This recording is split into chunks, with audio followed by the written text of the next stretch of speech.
তো হ্যালো বন্ধুরা, মনীষা ব্লগে তোমাদের সবাইকে নমস্কার। তো আমরা এসে দেখো নীলপুকুরে, ঠিক আছে। তো আমরা মনে করলাম নদীর ওপারে যাব। তো আমরা বোর্ডের পেসেঞ্জারকে আমরা বললাম, মাঝিকে। তা বললো এখন ওপারে কিছুই নেই, এখন যাওয়া যাবে না, সাপ মাও ধাওয়া করতে পারে, ওর জন্য যাবো না।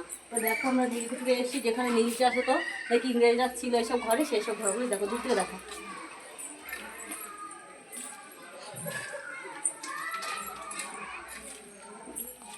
তারপরে না ভিডিও বড় হয়ে যাবে। দেখো দেখো তাই দেখো, সাইডে দেখো, উপরে দেখা একটু।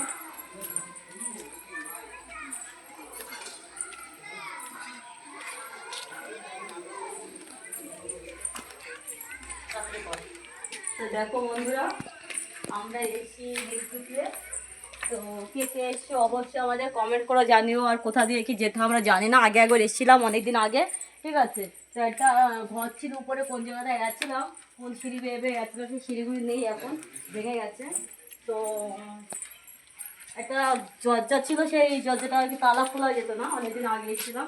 এখন আর কোথা থেকে কি যায় জানি না, ঠিক আছে। তো কে কে এসে অবশ্যই কমেন্ট করো। আর ভিডিওটি ভালো লাগলে অবশ্যই লাইক করো, কমেন্ট করো, সাবস্ক্রাইব করে দিও চ্যানেলটা। টাটা।